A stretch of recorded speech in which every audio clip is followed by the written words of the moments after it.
வணக்கம் ஃப்ரெண்ட்ஸ். இன்னைக்கு நம்ம வீடியோல பார்க்க போறது சாம்சங்ல A34. இதுல என்ன இஷ்யூ அப்படின்னா, நம்ம வந்து சார்ஜ் போடும்போது நமக்கு சார்ஜோட லோகோ இண்டிகேஷன் வந்து காமிக்குது.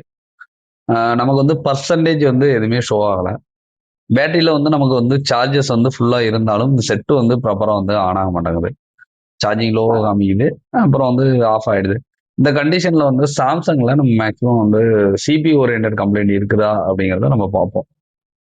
இந்த ஃபோன்ல பார்த்தீங்க அப்படின்னா, ஆல்ரெடி வந்து சிபி வந்து ட்ரை பண்ணியிருக்காங்க.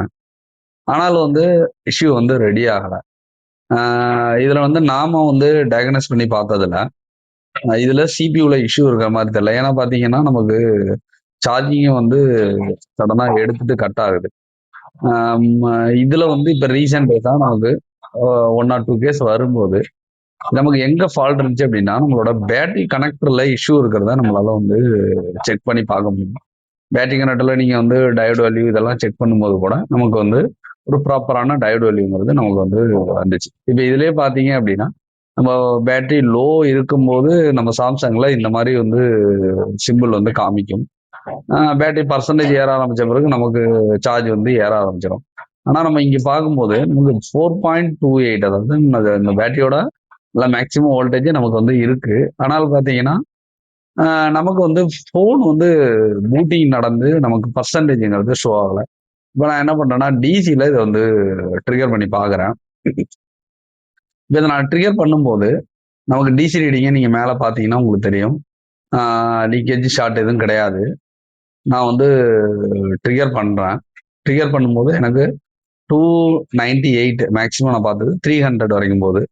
அப்படிங்கும்போது, இந்த ஃபோன் மேக்ஸிமம் ஆன் ஆவறதுக்கான சான்சஸ் இருக்கு. ஓகேவா? நம்ம பூட்டிங்ல ஒண்ணும் பெரிய ப்ராப்ளம் இல்ல. ஆ அப்புறம் ஏன் வந்து நமக்கு வந்து பேட்டரி பர்சன்டேஜ் இருந்தும், ஏன் இந்த ஃபோன் வந்து ப்ராப்ளம் வருதுன்னா, நீங்க பேட்டரி கனெக்டர பார்த்தீங்கன்னா நல்லாவே தெரியும். பேட்டரி கனெக்டர் இந்த இடத்துல ஒரு சின்ன புரோக்கன் இருக்கிறத உங்களால பார்க்க முடியும். இப்ப நீங்க வேல்யூ செக் பண்ணீங்கன்னா, இந்த பேட்டரி கனெக்டர்ல உங்களுக்கு பெர்ஃபெக்ட்டான வேல்யூ தான் வரும். ஆனால் என்னன்னா, இந்த பேட்டரி கனெக்டர் புரோக்கன் ஆனதுனால, நமக்கு பார்த்தீங்க அப்படின்னா, சார்ஜிங் லோவோங்கிற ஒரே ஒரு இண்டிகேஷனோட அப்படியே நிக்குது. இதுல வந்து பேட்டரி லோவோங்கிறது மட்டும் தான் இஷ்யூ. ஆனால் பார்த்தீங்கன்னா, இந்த ஃபோனு சிபியூ வரைக்குமே பார்த்தீங்கன்னா ட்ரை பண்ணியிருக்காங்க. ஓகேவா? சிபியூ ட்ரை பண்ணிட்டு தான் நம்மகிட்ட வந்துச்சு. இப்ப நம்ம பார்க்கும்போது, இந்த பேட்டரி கனெக்டர் புரோக்கன் ஆகியிருக்கிறத நம்மளால விசிபிளாவே பார்க்க முடியுது. இந்த பேட்டரி கனெக்டர் சேஞ்ச் பண்ணது மூலமாவே இந்த இஷ்யூ வந்து பார்த்தீங்கன்னா, நமக்கு சால்வ் ஆயிடுச்சு. அப்போ வந்து நமக்கு லோகோ நிக்குது, ரீஸ்டார்ட் ஆகுது அப்படின்னா, நமக்கு வந்து சிபி ஃபால்ட் தான் இருக்கும், மேஜர் ஃபால்ட் தான் இருக்கும் அப்படிங்கிற எந்த அவசியமும் கிடையாது. இந்த மாரி சின்ன சின்ன ஃபால்ட் கூட இருக்கலாம்.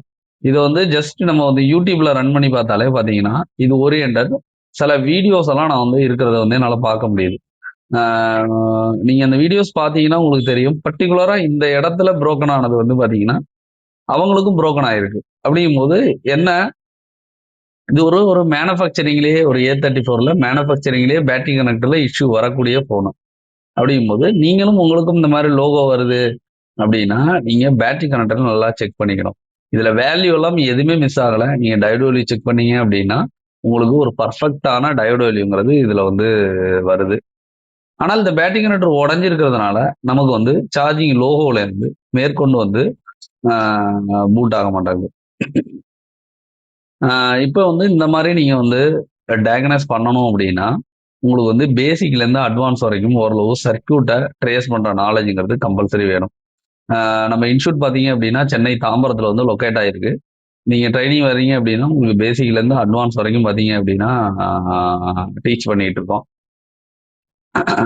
ப்ளஸ் பார்த்தீங்க அப்படின்னா, நம்மளோட யூடியூப் சேனல்ல இந்த சர்வீஸ் ஓரியன்டட் ஃபால்ட் பார்த்தீங்க அப்படின்னா, நெறைய வீடியோஸ் வந்து போஸ்ட் பண்ணியிருக்கோம். சாஃப்ட்வேருக்கான சீரிஸ், பேசிக் எலக்ட்ரானிக் சீரிஸ் எல்லாமே போஸ்ட் பண்ணியிருக்கோம். சப்போஸ் நம்மகிட்ட வந்து படிக்க உங்களால முடியல அப்படின்னா, நீங்க நியர்பை எங்கேயோ படிக்கணும்னு பிளான் பண்றீங்க அப்படின்னா, நம்ம வீடியோஸ பார்த்துட்டு ஓரளவு கொஞ்சம் ப்ரிப்பேர் பண்ணிட்டு நீங்க போனீங்க அப்படின்னா, உங்களுக்கு நீங்க படிக்கிற இடத்துல ஒரு நல்ல ரிசல்ட் கிடைக்கும். ஓகேவா? இப்ப பார்த்தீங்கன்னா, இதுல பேட்டரி கனெக்டர்ல ஜஸ்ட் வந்து நான் நார்மல் பிபிடி வச்சுடுறேன். காரணம் என்னன்னா, பின்னாடியே வந்து சிபியூ இருக்கிறதுனால, நமக்கு டெம்பரேச்சர் வந்து இந்த இடத்துல குடுக்கும்போது ஃபெயிலியர் ஆகுறதுக்கு வாய்ப்பு இருக்கு. அதனால நான் என்ன பண்றேன் அப்படின்னா, நார்மல் பிபிடி வச்சுட்டு ஏற்கனவே இருந்தத கிளியர் பண்ணிடுறேன். இப்போ பார்த்தீங்கன்னா, நியூ பேட்டரி கனெக்டர் வந்து நம்ம வந்து வேற போர்ட்லேருந்து எடுத்து வைப்போம். ஓகேவா? இந்த பேட்டரி கனெக்டர் வேற போர்டில் பார்த்தீங்க அப்படின்னா நல்லா இருக்கு. சேம் பேட்டரி கனெக்டர் தான். இந்த மாதிரி ஸ்கிராப் போர்ட்ஸ் முடிஞ்ச அளவுக்கு வந்து சிப் ரோல் பண்ணுறதுக்கு கலெக்ட் பண்ணி வச்சுக்கோங்க. ஏன் அப்படின்னா நம்ம அந்த நேரத்தில் வந்து புதுசு தர்றதை விட இந்த மாதிரி வேற போர்ட்ஸ்லேருந்து எடுத்து வச்சீங்கன்னா உங்களுக்கும் வந்து ப்ராசஸ்ங்கிறது ரொம்ப ரொம்ப ஈஸியாக இருக்கும். நீங்கள் வந்து கனெக்டர்ஸ் எடுக்கும் போது ப்ராப்பராக ஃப்ளக்ஸ் யூஸ் பண்ணுங்க. நீங்கள் ஃப்ளக்ஸ் வந்து ப்ராப்பராக இல்லை அப்படின்னா உங்களுக்கு வந்து கனெக்டர் வந்து மெல்ட் ஆகிறதுக்கான வாய்ப்புகள் இருக்கு. ஓகேவா? நான் வந்து யூஸ் பண்ற ஃப்ளக்ஸ் வந்து ST360 மெக்கானிக்கோட ஃப்ளக்ஸ். இது வந்து யூஸ் பண்றதுக்கு ரொம்ப நல்லாவே இருக்கு. மெக்கானிக்கல இன்னொன்று UV559 ஒரு ஃப்ளக்ஸ் யூஸ் பண்ணுவேன். இந்த ரெண்டு ஃப்ளக்ஸ் தான் பார்த்தீங்க அப்படின்னா நான் வந்து ரிப்பீட்டடாக யூஸ் பண்ற ஃப்ளக்ஸ். இப்போ பார்த்தீங்கன்னா நம்ம பேட்டரி கனெக்டர் வந்து ஃபிக்ஸ் பண்ணியாச்சு. பேட்டரி கனெக்டர் பார்த்தீங்கன்னா நம்ம ஒரு தடவை எல்லா பின்னும் கரெக்டாக இருக்கான்னு ஒரு தடவை செக் பண்ணிக்கங்க. இப்போ பார்த்தீங்கன்னா நம்ம வந்து கம்ப்ளீட்டாக பேக் பண்ணிட்டோம் அந்த செட்டை.